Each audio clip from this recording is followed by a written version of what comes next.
blessing that they find something that they really want to get behind, and it's going to keep them healthy and it's going to keep them motivated and determined. But the support is critical. It's always been a blessing. They always come back and tell me they're so glad that they participated in this. Being part of a group or a team is a very important part of development, of child development. That's what we're doing. That's what gymnastics is. Welcome to the Black Gymnasts Olympic Dreams edition of the Resilience to Brilliance podcast, where you'll be inspired by the history and eye-opening accounts from Olympians who lived the dream. I'm your host, Kim Hamilton Anthony. Here we go. The Black Gymnasts Olympic Dreams edition of the Resilience to Brilliance podcast is a series dedicated to young Black gymnasts and their families out there who have the Olympic dream. My goal is to provide encouragement and advice to these young athletes and their families on how to navigate this world of gymnastics while embracing the skin they're in. We'll learn a bit about history of Black gymnasts, and we'll also hear from Black gymnasts who will share their stories of resilience and what it took to achieve their own Olympic dream. On this episode, Wendy Hilliard.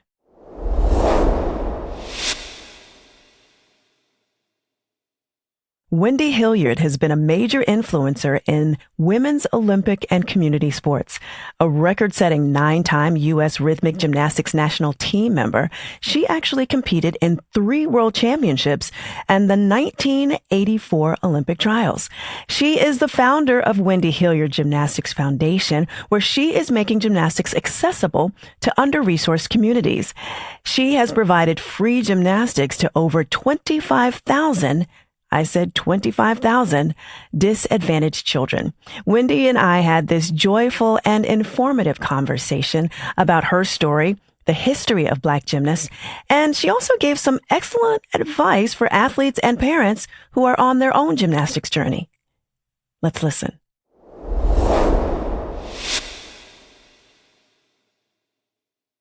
Hey, Wendy, welcome to Resilience to Brilliance. Thank you very much, Kim. So happy to be here. It is great to have you here. I appreciate you taking time out of your day. You got a lot going on, Wendy. And it's a wonderful thing, all good things. So one of the reasons I wanted to have you on is because I see you as a key historian when it comes to knowing the history of Black gymnastics. It seems like every time I go to your website, every time I visit one of your social media pages, I'm learning something new. So I want to talk history with you, but I don't want to overlook the fact that you are history. You made history by becoming the first rhythmic gymnast to represent the United States globally. And then you also competed in Olympic trials in 1984. So I want to start off with your competition years. What was it like for you competing as a Black gymnast during the 80s? Yeah, it's so funny. It sounds like so long ago. I know. Well, it's like 40 years ago. I know. It is. Well, it's so funny because it doesn't feel like it's so long ago, but it was. It was a different time. So there are so many things going on. It was a combination of, I started out as an artistic gymnast. So everyone that was in rhythmic gymnastics during my time, we were like the first crew of rhythmic gymnasts. We were all artistic gymnasts. So they recruited us from artistic gymnastics. So like if I was with my teammates, we would go do round off back handspring, layout, and we could just do all the stuff, but then we could pick up our hoop and throw it around too. So we were all gymnasts already. And then I started because in Detroit, they hired these 4 coaches from the Ukraine, from Kyiv, actually, former Soviet Union, to work in the recreation department. So, it happens that my coach, we argued about this. She passed away in 2008, but we argued. She said I begged her to teach her rhythmic gymnastics. And I said, I didn't know anything about rhythmic gymnastics, Zena. So no, you taught me. So there was a ribbon in the gym. And I picked it up and I started rhythmic gymnastics because she was a master sport. She was my guiding star in the sport. And she is just, so us at the time, it was a very new sport. I mean, nobody knew anything about it. And so it was a growing sport and, it was a challenge, but I have to say as being the first Black on the national team, but my team wasn't I wasn't the only black on my team. I was from Detroit. So my teammates, it was a very diverse team. Half my team, or 3/4 of my team was black. We're all living in the city. And then we became so good that girls from the suburbs started coming to Detroit Really? to be on our team. So yeah. That's interesting. So it was so for me, even though it was challenging, seriously, I mean, oftentimes at nationals or most times when I went to like around the world, I'd be like I felt I was the only black woman, female in the country. But at home on a regular basis, we had a very diverse group of people. And I think it really grounded me. I was in Detroit. Detroit's a chocolate city, as they call it. So everybody around me, my church, my school, so I think it was really helpful for me that I had that as my, day to day. And my gymnastics, even my gymnastics, because I was practicing all the time. But when I went internationally, I went nationally, it was a different thing. So it was a challenge. I had definitely challenges where they're like, what are we going to do with this black girl on our national team who wants to do rhythmic gymnastics? And the thing is, I was talking to someone about this recently. And what happened is, oftentimes I would be really, I would make the national team and do well. But when I went to Europe, I always got higher scores. Really? Why do you think that happened? Well, I credit Zena and her sister Rosa. They let me be me. I wasn't a typical rhythmic gymnast. I wasn't really skinny and blonde and, I wasn't. So I used what I had, which was really hard tricks, really great music. I'm from Detroit, Motown. And at first, all my routines were classical music, Khachatoria and Russian music and things like that. But then she said, well, Wendy, why don't we just use what's here? I mean, she was a huge fan of Prince. Zena wanted to use a Prince song one time. I think it was Little Nicky. It was so dirty, but her English was so bad she didn't get it. Oh my goodness. Funny. So anyway, I had this great music. Zena was a great choreographer and she was very good at, just being who you were. So when I go to Europe, they just thought it was the coolest thing ever. This black gymnast with all this Motown music and la la la. And in the U.S. it was hard because they were trying so much to look European, and I didn't look European to save my anything. Not happening, right? Not happening. So it was part of it is because we were new and we were trying to look like the best in the world, which were the Bulgarians and the Russians. You know what I'm saying? And all of our coaches were basically from Eastern Europe. So it was a challenge, but it was eye-opening and it was exciting because I got to travel all around the world. I have really good friends from that time. It was pretty funny. I have some of my really great memories with the Cuban gymnasts because they were the only other black gymnasts in rhythmic gymnastics. So we go to World Championship, it'd be me and like 5 or 6 Cuban gymnasts. We would, the after parties, they would have the little banquets after the thing. We'd be dancing together. They, Vindy, come on. Aww. And they also spoke Russian. So I learned to speak Russian because my coaches did. So it was challenging, no doubt.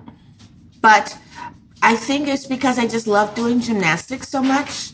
And I love promoting my sport. And it was a gift to me. I mean, I just had these really great coaches. I mean, let's be clear. They could have gone anywhere in the United States, but they came to Detroit.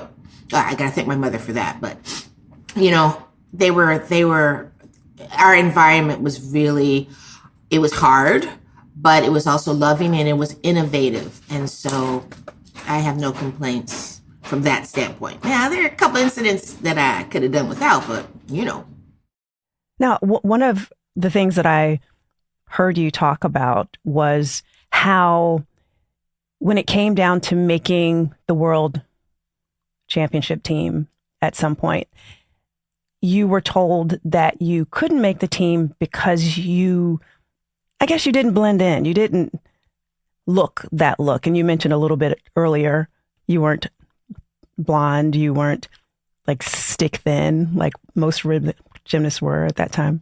Yeah. So it was for the World Championships for 1983. And so in rhythmic gymnastics, you have individual gymnastics and group gymnastics. And so we were competing in the group aspect. And I had already done the group. I had been in 2 World Championships by this time. But what they do is you go to the Olympic Training Center, went to Colorado Springs, and they send about 13 or 14 girls, and they divide you in 2 groups. So everybody knows there's like an A group and a B group. So all the hard choreography, everybody knows. Everybody's in A group is like most likely going to go, and they're doing their thing. And so I was in the A group, And then afterwards, they bring everybody together in a room like this is the decision is who's going to go to World Championships. Well, they read off everybody's name except mine. And it was so hard. First, all the other teammates there, because we're all friends now. We've been training together and traveling together. They were shocked. They're like, oh my God, Wendy's not on the team. They're looking at me. I'm looking at my coach and everybody's doing it. So I went up to the coach who was selecting the head coach for the national team. And I said, how come I wasn't chosen? She says, oh, Wendy, you stand out too much. Oh. I was like, what am I going to do with that? I says, really? I was shocked, but I was really hurt because, everybody's training. Yes. But, I called my parents as you do. I called them on the phone, Mom, Dad, I didn't pick me up. But they're like, okay, baby, we're going to fight this. And they sure did call USA Gymnastics. They're like, after everything my parents have been through, come on, my parents were in Detroit. They went through, they're African-American educated people. They had just gone through it. And so they were just having none of it because I was shocked that they could say something like this at that time. But USA Gymnastics, it was USGF at the time, right? United States Gymnastics Federation. They changed it. They said, we're not going to allow this decision to go. You have to go by the rank order from the national championships. And so I was in the top 6 and I went. And it was hard because it was the year before Olympic trials. So, if you have the selection committee and you're giving them trouble, it's not going to look good next year. But, it was that. But then the other thing was when we went to the World Championships, the Cuban teams, I told you the only one that had black gymnasts, had 5 black gymnasts and 1 white gymnast on their team. It's just the opposite of what we had, right? And so it's partly education, but it taught me at the time that I was going to have more of a burden on me than just to do my gymnastics. I'm going to have to speak out. I'd have to become an advocate and, do what I have to do so that I could compete. Thank you for speaking out, because my hope is that not only did it affect rhythmic gymnastics, but it affected artistic gymnastics as well. From your perspective as a pioneer, what are some things that you and other Black gymnasts back in the day, back during those years when you were competing, what are some of the things, in addition to what you just shared, that they and you had to go through, but today's Black gymnast no longer has to go through because of the path that has been paved along the way? Yeah, that's a really interesting question. So some things are different and some things are not so different, which is yikes. You know what I'm saying? So what's different is that we were so far and few between. Right. If you were a top gymnast on a national team, there was another Blacks in place. You knew who they were. Yes. They were like, so we all knew each other. And in one way, that kind of bond, and it didn't matter what kind of gymnastics. It was like, Diane Durham in artistic gymnastics and Corinne, Tarver in artistic, and the guys. It was funny. I just saw Mario McClutchin a couple weeks ago. Ron Galloway. It's like, if you're a top Black athlete in gymnastics, we all knew who we were. And so that was kind of fun, but we were all separate, by ourselves. I mean, it was tough because we had a different, it was hard because for me, I told you, I had Detroit to grow up into. Sometimes gymnasts had to really move from their whole, leave their family and their city to go train in an all white environment or primarily white environment. And that's difficult. I don't think people get it, but it's interesting that there's a skill that people know if you're Black in America and in spaces that are not always diverse, that how you have to manage. And so the one thing is that as an athlete, and this is interesting because most athletes look at you as another athlete.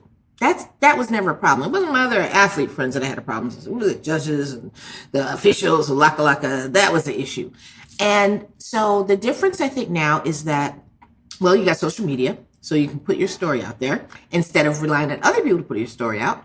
But also they're more on the elite level, no doubt. And that makes a big difference. It just does. When you talk about what Simone did and asking Jordan to come over to help, I mean, the power that she has, which is the most fun thing. So I went to Simone Biles' gym about a year ago, right, in January. And so it was the coolest thing ever to see such a group of high level, because Simone's in the group, right? I mean, yes. The highest level training together. I mean, Kim, you would never have this. Be in the gym with the top gymnasts that were on the national team and competing internationally and have 6 or 7 in one group. Now, now that's the thing.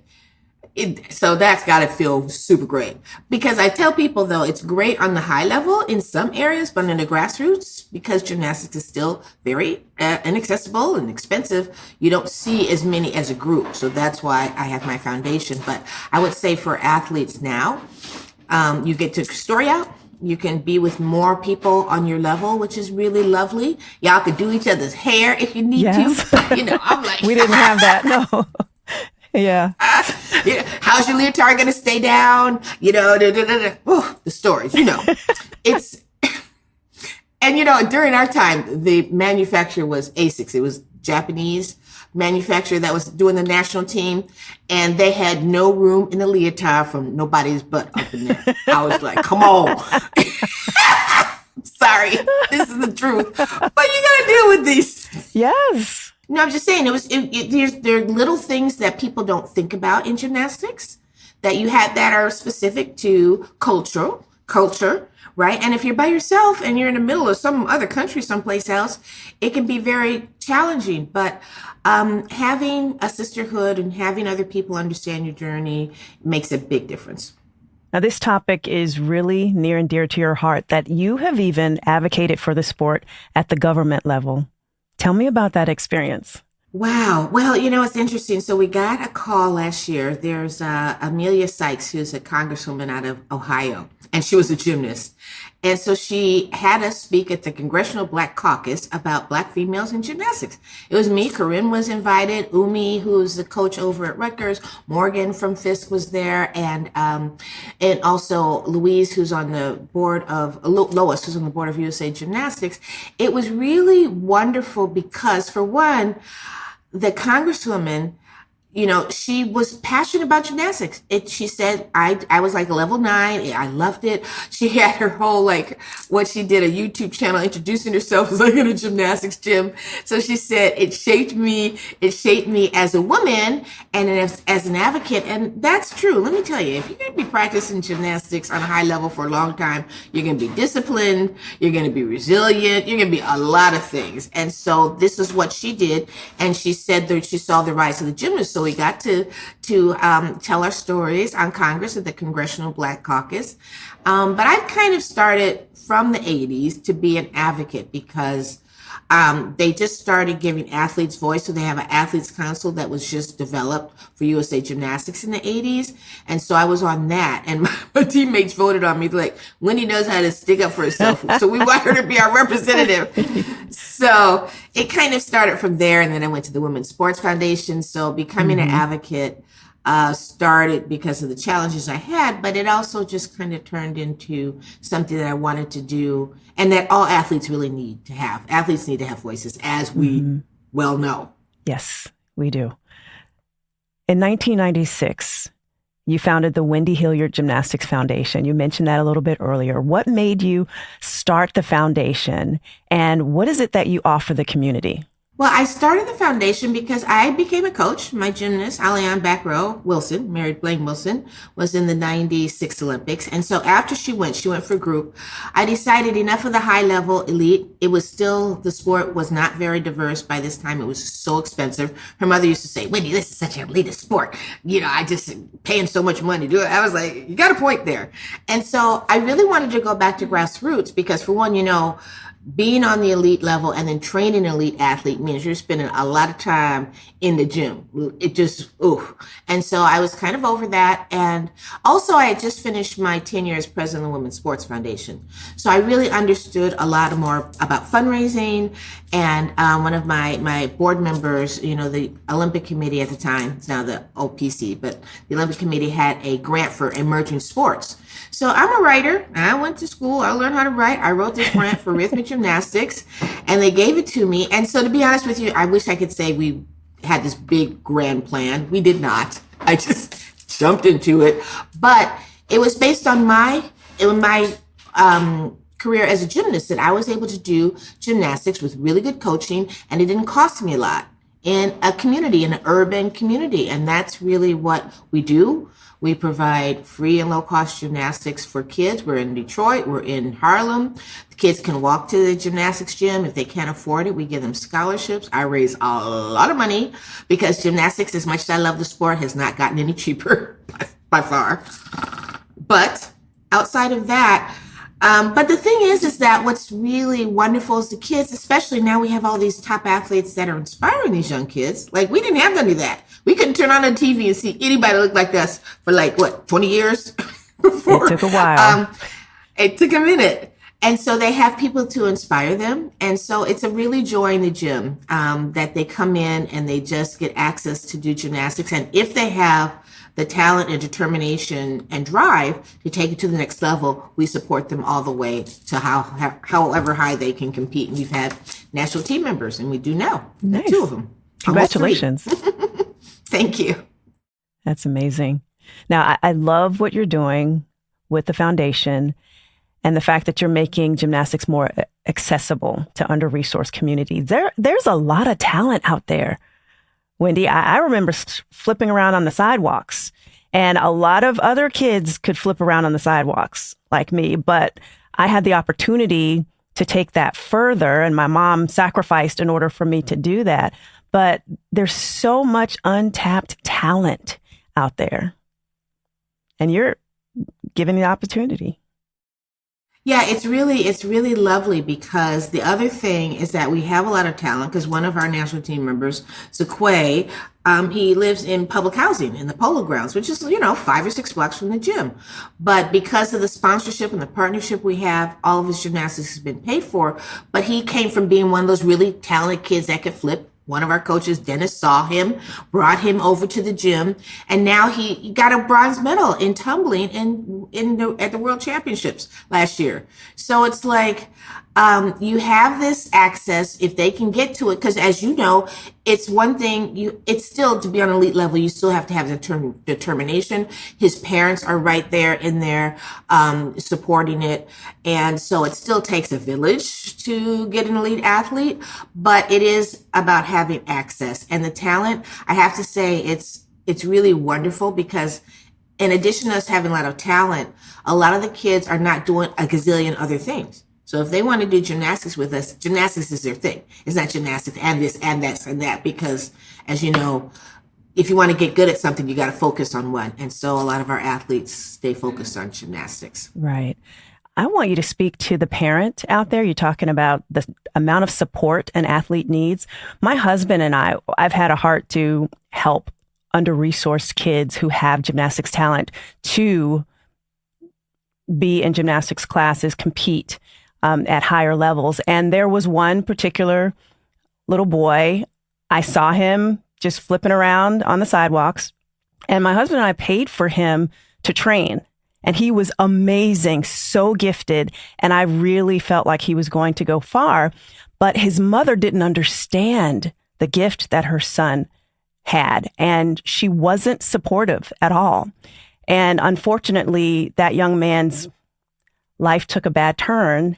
And I won't talk about where he ended up, but it wasn't a good place. So I want you to help those parents that are listening to understand what can happen if they would support their child in the sport of gymnastics. Oh, it's great. And here's the thing. It will take you far, and it's not a monetary thing that you have to think about. Like I just told you, you get access to other things. What gymnastics can do far and big is the discipline, like I said. And everyone worries about school. I get this a lot.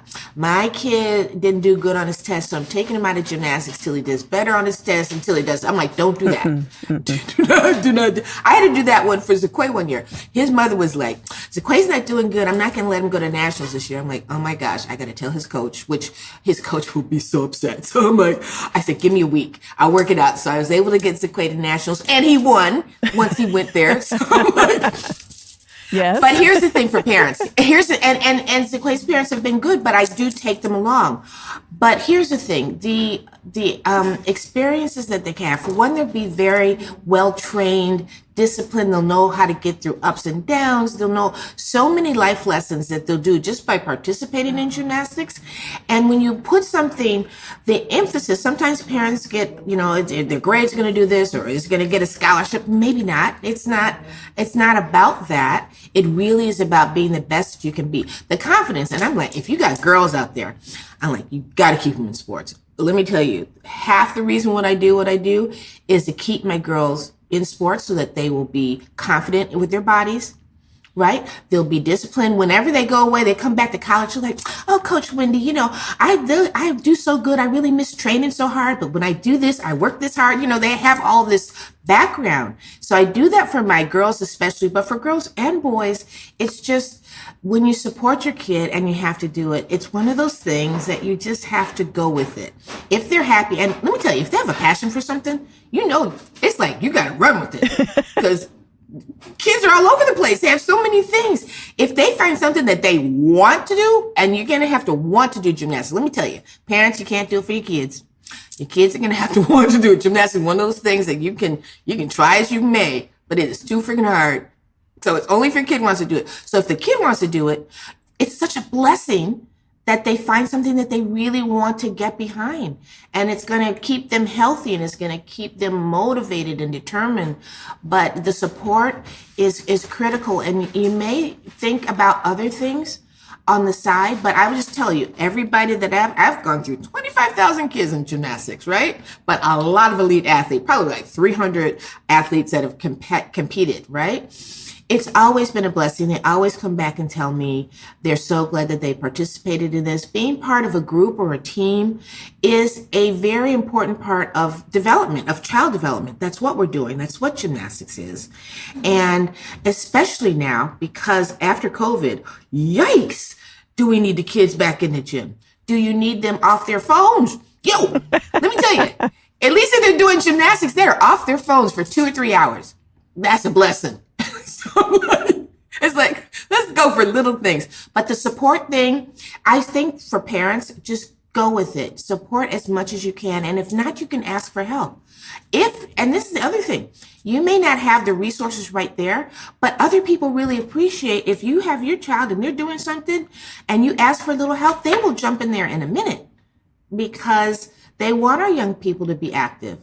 And it'll be the best blessing that'll come back to you. It may be a little tough while it's going on, like it'll take a lot of extra time and a lot of extra this, a lot of extra.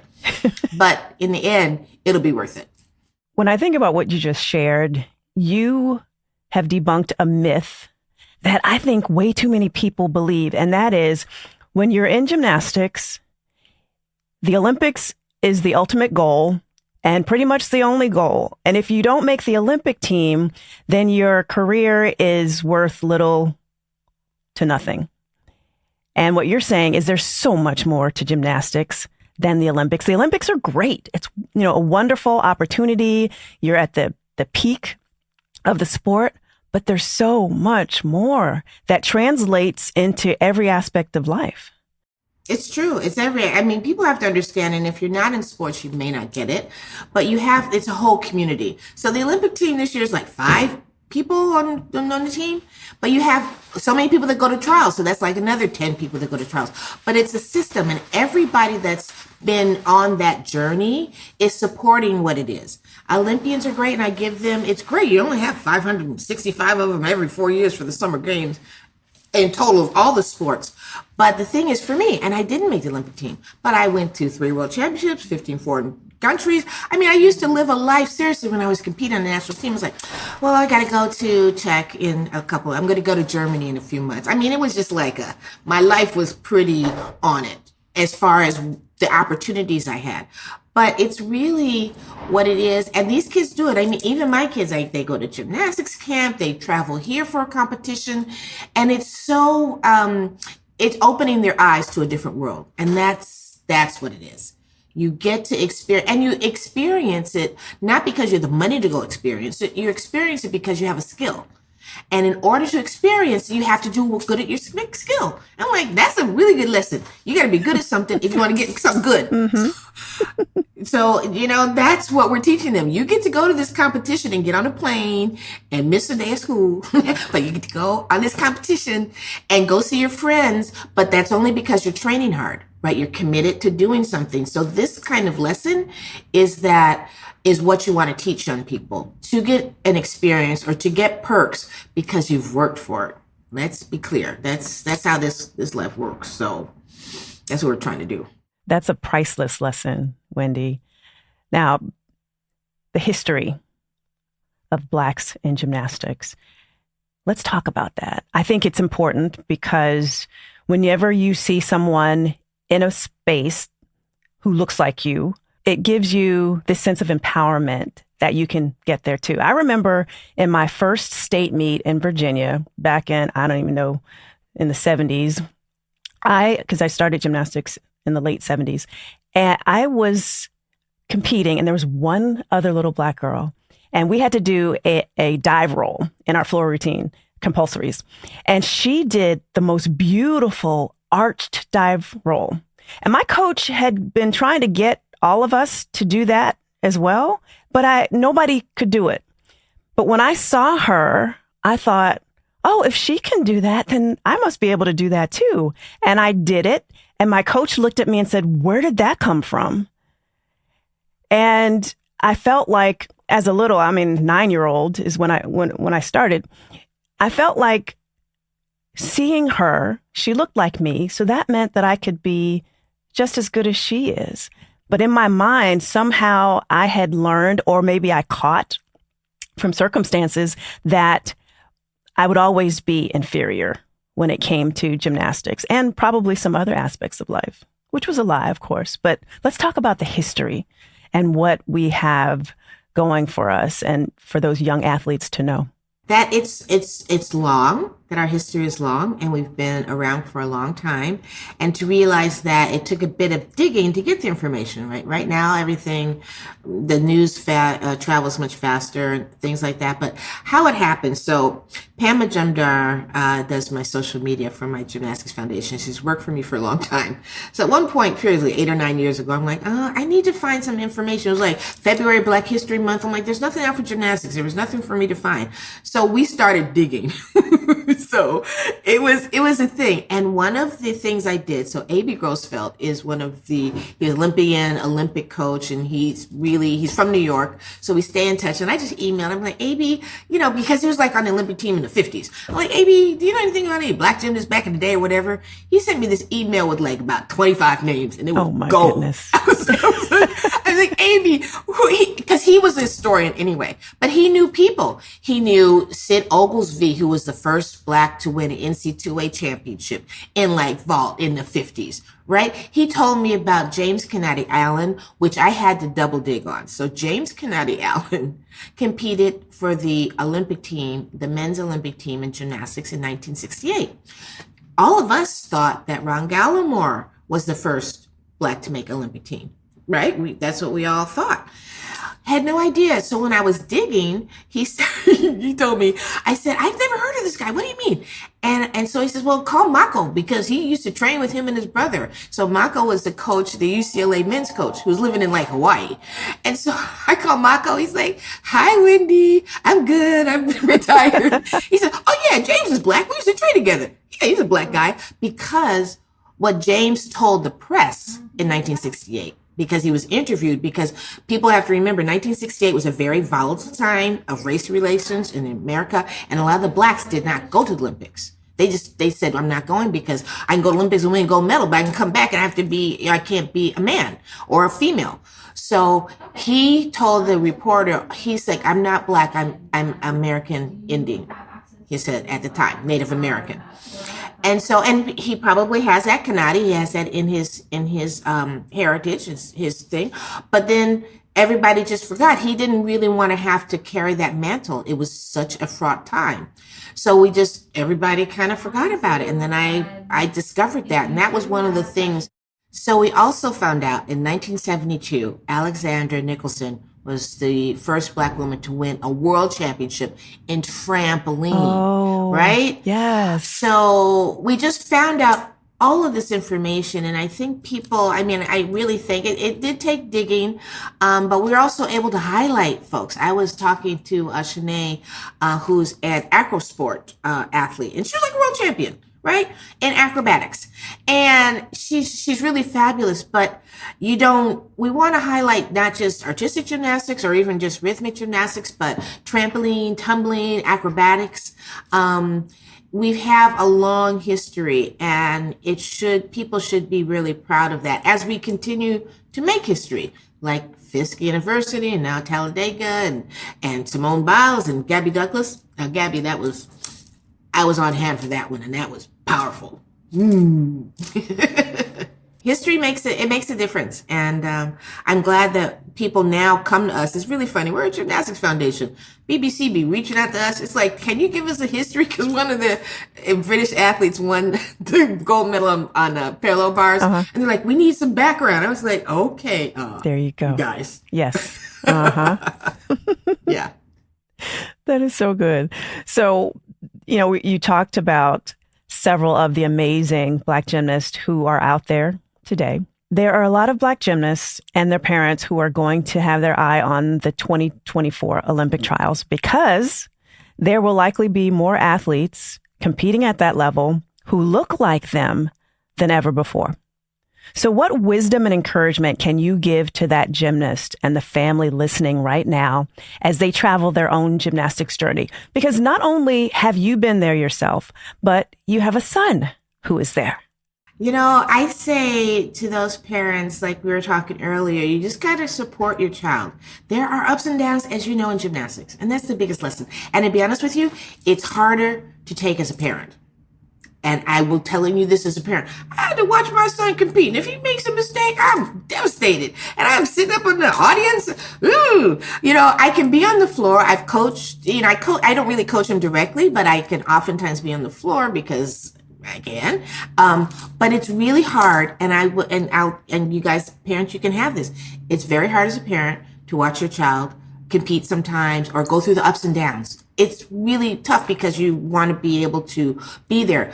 But as a parent, being there is what it's about. It's going to be hard. As an adult that you're going to get some ups and downs. So your child, you may think it's a lesson. And I learned this with my son. It was really interesting. He missed going to a world championship one time by 2/10 or something. Beansy. That's devastating. And he had to wait till the whole year. Yes. And I told him, I said, BJ, this is going to be really tough, but you got to get up and go to practice. And you got to keep going to practice until you get better. And some of your other friends who you may have beaten a couple meets and they get to go and la, la, la, la. But he was really determined. I saw him. And this is what you find out from your child. If they're willing to go back or they're going to put in the time, it's really got to be their call. And it can be difficult. Parents have to be very patient. You have to don't make rash decisions off of one competition or this. If you've been training gymnastics for 5 or 6 years, you don't decide overnight you're going to quit, because this judge should do this. I'm like, take a breath. And so it's really important, the parents, to hang in there with your child, and no matter where their journey goes, and they may not feel it right then and there. I think, Kim, that's what you mentioned. At the time, you may make it, which would be great, or you may not make it, which would be devastating. But the next year, 2, 3 years after that, you're going to be proud of your work. You're going to be proud of what you were able to accomplish. You just have a little time and space away because you are still one of very few, no matter what. If you're a top athlete, if you're a top gymnast, ain't nobody else practicing 8 hours a day, 6 days a week doing anything. So you're unique, right? And as a parent, just support that and know that they're going to have ups and downs. You're going to have ups and downs, just like your child has ups and downs. But it's really up to the parent to stay calm. That is the place, because sometimes parents get really intense and they want to express themselves and voice it out. Always be gracious, as you want your children to be, and say, it's going to be okay next time, honey. It's going to be all right. We're going to get through this. Make sure, the one thing I do tell them, it's really important for coaches to do, you have to have trust with your coaches. You have to have I'm just letting you know, it's kind of like a little triangle. It's the gymnast, and then this coach, and then it's the family. And once one of those things is not working, it's going to be hard to move forward. And so, you know, you can have chances where you talk with your coach. Communication, as you know, communication is everything. But always make sure, because I always totally respected my coach. You know, it's not you have everything they say, but you want to have respect, and you work with the parent and keep the communication open and always be positive. Like, don't shut that door. Don't be slamming the door. You may have to move on, but don't be slamming it behind you. Make sure to be gracious, because the gymnastics world is like this big, Kim. It is tiny. Yes. Yeah, it's little. And so as parents, I know how tough it can be. I can tell you, as being a parent, as elite athlete, I'm really proud, but yeesh, it ain't easy. And I've had my moments, but you have to be as patient as your child and stay on that journey, because you guys are doing it together.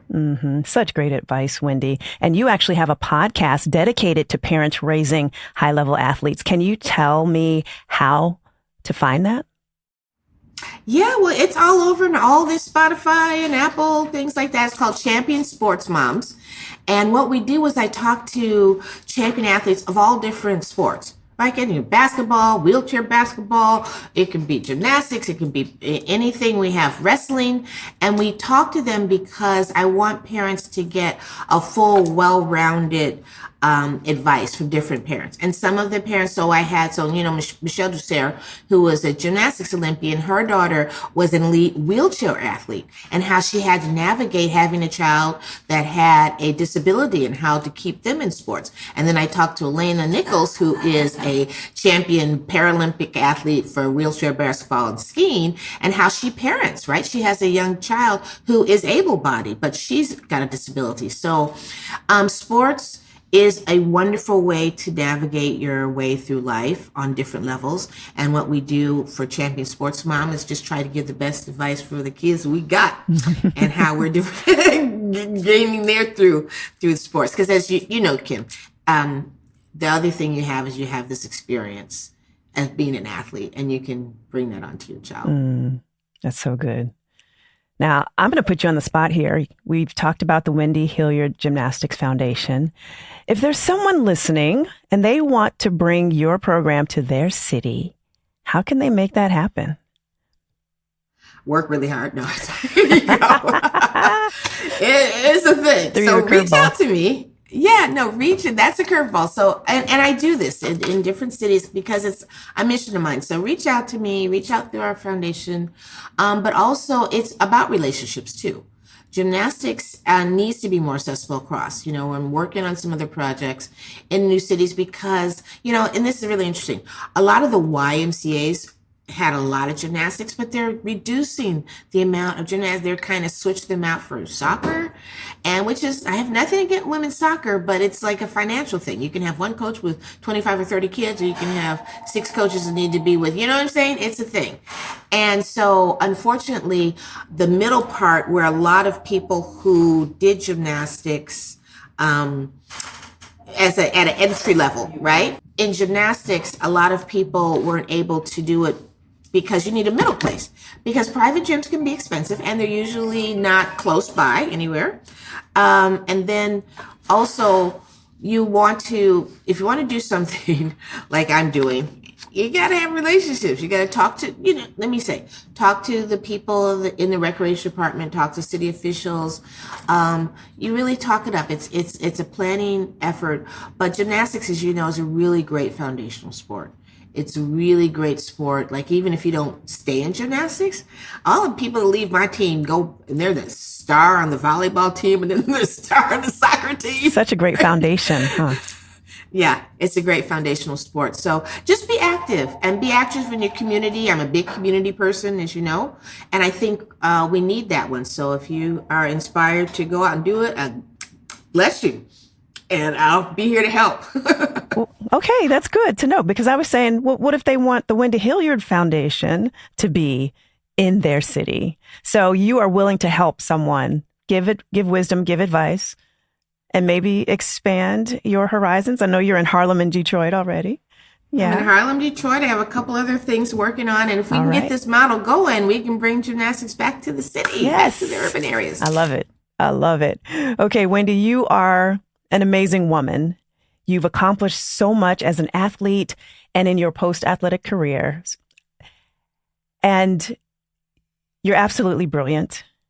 And I want to ask, what does living in brilliance mode look like for you? That's such a good question. And I sometimes have to get it a lot because sometimes to do things you really want to do, it takes some oomph. And I think that comes from it does. It's like, it takes some resilience. I have to say, Yes. when I'm doing this, and we just had a really big competition here in New York, as we call it the Harlem Gymnastics Invitational.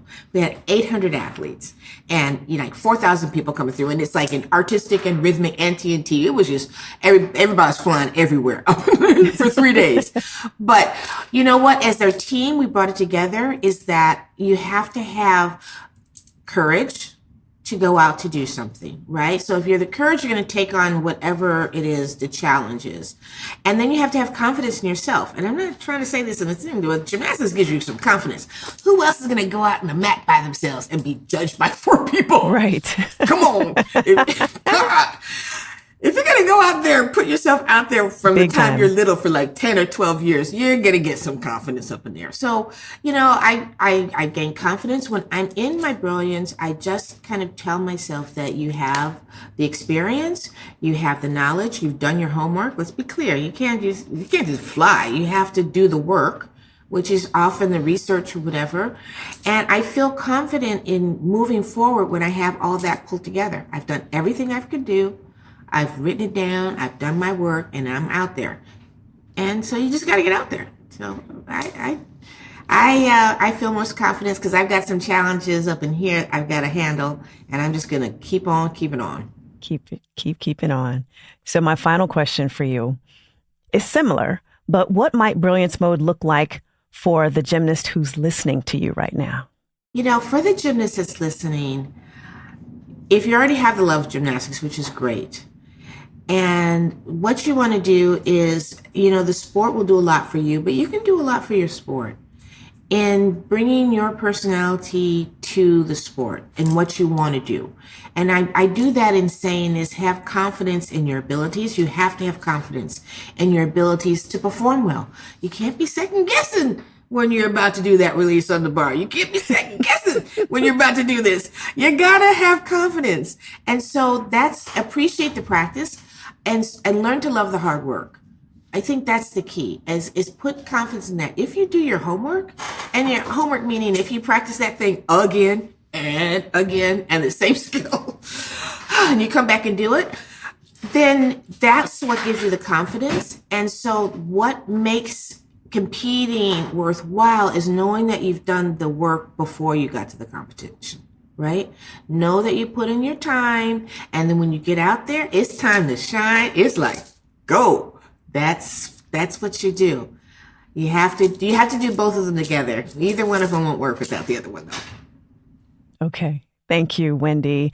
And thank you for, again, taking the time to join me today. You have so much wisdom. I could talk to you all day long, but we don't have the time to do that because you have to get back to work. And I'm just so grateful for you and for all you're doing for the community. Thank you. Oh, it's my pleasure. It's so great to talk to you, Kim, because you're so fabulous. So it's good for me, too, to talk to you. I love it. Aw, thanks.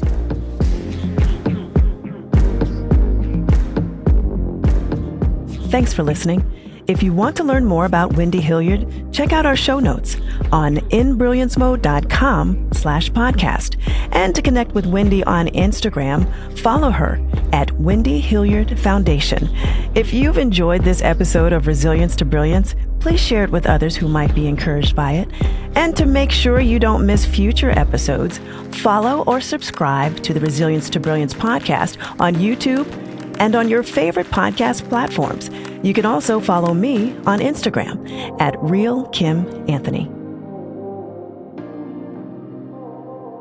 Any use of this podcast without the express written consent of Brilliance Mode, LLC is prohibited.